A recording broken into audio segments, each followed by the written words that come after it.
देख रहे हैं और मैं हूं आपके साथ स्वाति आर्य। स्वागत है आप सभी का। कनाडा में प्रधानमंत्री जस्टिन ट्रूडो ने इस्तीफा दे दिया। ट्रूडो ने लिबरल पार्टी लीडर का पद भी छोड़ दिया है। अब लिबरल पार्टी में नए नेता की तलाश शुरू हो चुकी है और नया नेता चुने जाने तक जस्टिन ट्रूडो पद पर बने रहेंगे। ट्रूडो ने कहा है कि वो एक फाइटर है और कनाडा की बेहतरी के लिए हमेशा काम करते रहेंगे।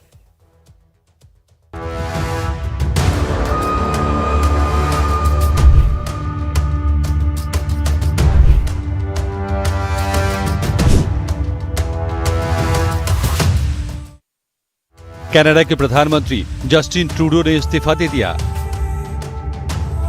जस्टिन ट्रूडो के इस्तीफे के साथ ही लाइफ टाइम्स की खबर पर भी मुहर लग गई। लाइफ टाइम्स ने वर्ल्ड रिपोर्ट में सोमवार को ही जस्टिन ट्रूडो के जल्द इस्तीफा देने की खबर दिखाई थी। कनाडा में जस्टिन ट्रूडो की सरकार गिर सकती है। ऐसी भी आशंका है कि वक्त से पहले कनाडा में चुनाव हो सकते हैं। जस्टिन ट्रूडो इस्तीफा देकर लिबरल पार्टी की सरकार को बचा सकते हैं। और इसके कुछ घंटे बाद ही ट्रूडो मीडिया के सामने आए और इस्तीफे का ऐलान कर दिया। इस्तीफा देने से पहले उन्होंने कनाडा के लोगों को संबोधित किया और कहा कि वो अगले चुनाव के लिए अच्छा विकल्प नहीं हो सकते। I've also had a chance to reflect and have had long talks with my family about our future. Throughout the course of my career, any success I have personally achieved has been because of their support and with their encouragement. So last night over dinner, I told my kids about the decision that I'm sharing with you today. I intend to resign as party leader, as prime minister, after the party selects its next leader through a robust, nationwide, competitive process. Last night, I asked the president of the Liberal Party to begin that process. This country deserves a real choice in the next election, and it has become clear to me that if I'm having to fight internal battles, I cannot be the best option in that election. Justin Trudeau ने liberal party के नेता का पद भी छोड़ दिया। हालांकि अभी नए नेता का चुनाव नहीं होने तक प्रधानमंत्री पद पर बने रहेंगे। जस्टिन ट्रूडो ने कहा कि वो एक फाइटर हैं, लेकिन घर में ही लड़ाई नहीं लड़ सकते। जस्टिन ट्रूडो नवंबर 2015 से ही देश के प्रधानमंत्री हैं। उनका कार्यकाल अक्टूबर 2024 में पूरा होना था, लेकिन कार्यकाल पूरा होने से पहले ही उन्हें इस्तीफा देना पड़ा। जस्टिन ट्रूडो ने इस्तीफा देने से पहले कहा कि वो कनाडा के लोगों की भलाई के लिए काम करते रहेंगे। Friends, as you all know, I'm a fighter. Every bone in my body has always told me to fight because I care deeply about Canadians. I care deeply about this country, and I will always be motivated by what is in the best interest of Canadians. And the fact is, despite best efforts to work through it, Parliament has been paralyzed for months after what has been the longest session of a minority parliament in Canadian history. That's why this morning I advised the Governor-General that we need a new session of Parliament. She has granted this request, and the House will now be prorogued until March 24th. Justin Trudeau पर उन्हीं की party के सांसद इस्तीफे का दबाव बना रहे थे। ट्रूडो की लोकप्रियता भी आम लोगों के बीच लगातार कम हो रही थी।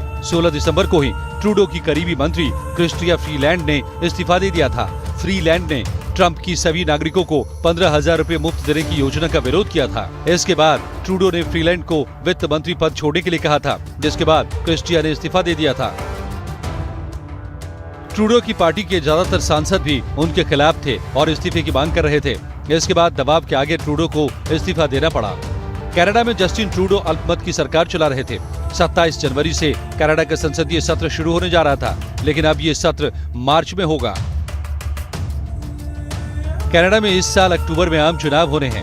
अभी कनाडा के हाउस ऑफ कॉमन्स में लिबरल पार्टी के 153 सदस्य हैं। कंजर्वेटिव पार्टी के पास 120 सांसद हैं। न्यू डेमोक्रेटिक पार्टी के पास 25 सांसद हैं, जबकि ब्लॉक क्यूबेकोई के पास 33 सांसद हैं। ग्रीन पार्टी के पास 2 सांसद हैं, जबकि 4 निर्दलीय सांसद हैं और 1 सीट खाली है। हाउस ऑफ कॉमन्स में बहुमत का आंकड़ा 169 है। और वहीं जस्टिन ट्रूडो के इस्तीफे के बाद डोनाल्ड ट्रंप का बयान भी सामने आया। ट्रंप ने कहा कि कनाडा का अस्तित्व खतरे में है और इसीलिए जस्टिन ट्रूडो इस्तीफा दे रहे हैं। अब कनाडा में मार्च में संसद का सत्र शुरू होगा, जिसमें लिबरल पार्टी को बहुमत साबित करना होगा। यदि लिबरल पार्टी बहुमत साबित नहीं करती है तो कनाडा में अक्टूबर से पहले ही चुनावों का ऐलान हो जाएगा।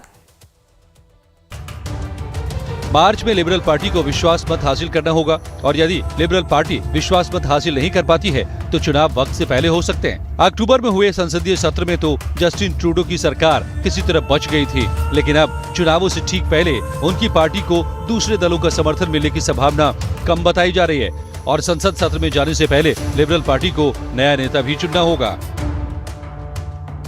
लिबरल पार्टी में जस्टिन ट्रूडो की जगह लेने के लिए 8 नाम रेस में बताए जा रहे हैं। सबसे पहला नाम विदेश मंत्री मेलानी जोली का है। जोली ट्रूडो की समर्थक हैं और आखिरी वक्त तक उनके साथ रही हैं। दूसरा नाम है क्रिस्टी क्लार्क का। वो 2011 से 2017 तक ब्रिटिश कोलंबिया की प्रीमियर थी। ट्रूडो के पद छोड़ने को लेकर कई बार बयान दे चुकी हैं। तीसरा नाम मार्क कार्नी का है। Mark Carney bank of Canada और बैंक ऑफ इंग्लैंड के गवर्नर रह चुके हैं।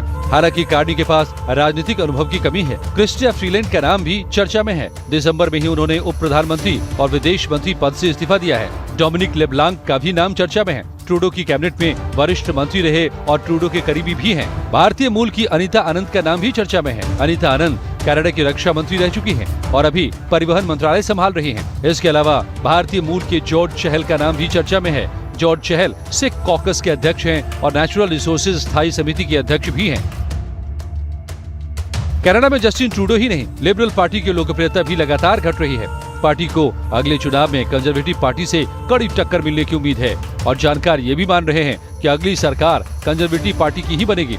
यदि जस्टिन ट्रूडो की लिबरल पार्टी की सरकार हटती है तो भारत और कनाडा के रिश्ते भी बेहतर हो सकते हैं। हालांकि जस्टिन ट्रूडो ने अपने भाषण में कहा कि कंजर्वेटिव पार्टी के पियरे पॉलिवर कनाडा के लिए बेहतर साबित नहीं हो सकते। Pierre Poilievre's vision for this country is not the right one for Canadians. Stopping the fight against climate change doesn't make sense.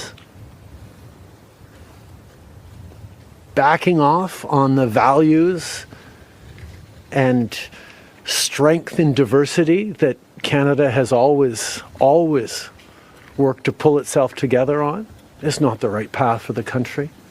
Attacking journalists, the CBC institutions, that's not what Canadians need in this moment. We need an ambitious, optimistic view of the future, and Pierre Poilievre is not offering that. Impose के सर्वे के मुताबिक सिर्फ 27% लोग ही Canada के फिर से चुनाव लड़ने के पक्ष में हैं। एंगस रीड इंस्टीट्यूट की रिपोर्ट के मुताबिक ट्रूडो की रेटिंग भी 30% से कम हो गई है। इंस्टीट्यूट की रिपोर्ट के मुताबिक ट्रूडो को नापसंद करने वालों की संख्या 65% से ज्यादा है। जस्टिन ट्रूडो के इस्तीफे के बाद अमेरिका से भी बयान सामने आया है। अमेरिका के नवनिर्वाचित प्रेसिडेंट डोनाल्ड ट्रंप ने एक बार फिर कनाडा को अमेरिका का 51वां राज्य बनने का बयान दिया है। डोनाल्ड ट्रंप ने कहा कि अमेरिका अब कनाडा से और ज्यादा व्यापार घाटा सहन नहीं कर सकता और न ही उसे सब्सिडी दे सकता है। उन्होंने कहा कि कनाडा को उसका अस्तित्व बचाए रखने के लिए अमेरिका का राज्य बन जाना चाहिए। उन्होंने कहा कि कनाडा का अस्तित्व खतरे में है, इसलिए ट्रूडो ने इस्तीफा दिया है। उन्होंने एक्स पर लिखा कि अगर कनाडा अमेरिका में शामिल हो जाता है तो कोई टैरिफ नहीं होगा, टैक्स बहुत कम हो जाएंगे। इसके साथ ही कनाडा रूसी और चीनी जहाजों के खतरे से पूरी तरह सुरक्षित हो जाएगा।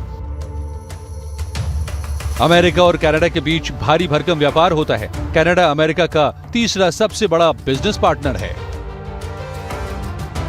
अमेरिका और कनाडा के बीच सालाना 65 लाख करोड़ का व्यापार होता है। अमेरिका से कनाडा को 29.6 लाख करोड़ का निर्यात होता है, जबकि अमेरिका को कनाडा से 35.4 लाख करोड़ का निर्यात होता है। अमेरिका को इस व्यापार से सालाना 5.8 लाख करोड़ का नुकसान होता है।